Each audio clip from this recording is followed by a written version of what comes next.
لە دوای تیرۆرکردنی قاسم سولەیمانی و ئەبوو مادی موهەندیس لەلایەن ئەمریکاوە تا دێت ڕۆژی عێراق و ناوچەکە ئاڵۆزی بەخۆ دەبینێ و لەو چوارچێوەشدا کوردستان لەناو بازنەی ململانەکاندایە.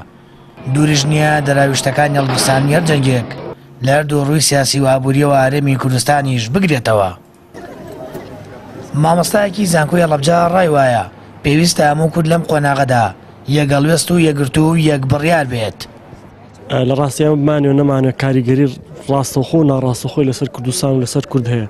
ئێوە بۆی لەم هاوکێشە سیاسی و لەم بارودۆخە ئاڵۆزە کورد لێ دەرچێت بە زیانێکی کەم یاخود بەبێ زیان چەند شتێک هەیە بێ هەمومان ئاگادارین بە تایبەتی سەرکردایەتی سیاسی کورد. یەکێک لەوانە ئەوەیە کە ئێمە بێ یەکدەنگ و یەکگرتو بین لە هەر بڕیارێکە ئیدەین و بڕیارەکان زیاتر لە پەرلەمانەوە دەرچن واتە نابێت لە سلێمانی بڕیارێک دەرچێت لە هەولێر بڕیارێک دەرچێت. بڕیاری کورد دەبێ بڕیارێکی یەکگرتوانە بێت. یەکدەنگی و کۆدەنگی لەم قۆناغەیە هێزی سەرکەوتنی کوردەوە دەرچوونیەتی لەم بارودۆخە ئاڵۆزە. چاودێرێکی سیاسی لەبارەی ئەم بارودۆخەی عێراق و ناوچەکەی پێدا تێپەڕ دەبێت و دەرچوونی هەرێمی کوردستان لەم قۆناغەدا بە کەمترین زیان بۆ چوونی وایە پێویستە بەرپرسان و دەسەڵاتدارانی کوردستان بێلایەنی هەڵبژێرن و پشتگیری هیچ کام لەلایەنەکانی ململانە نەکەن.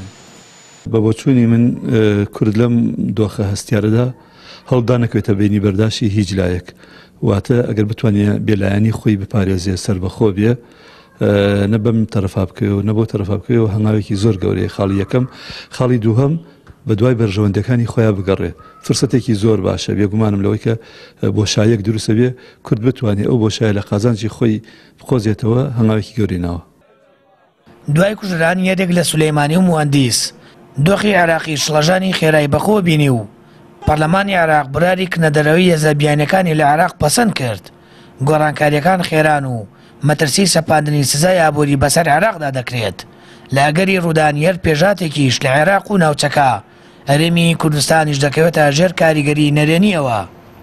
بۆیە داوا دەکرێت بەرپرسان و حیزبە سیاسیەکان بە وریایی و وردبینیەوە مامەڵە لەگەڵ دۆخەکە بکەن تاوەکو هەرێمی کوردستان و خەڵکەکەی بە کەمترین زیان لێی دەربچن.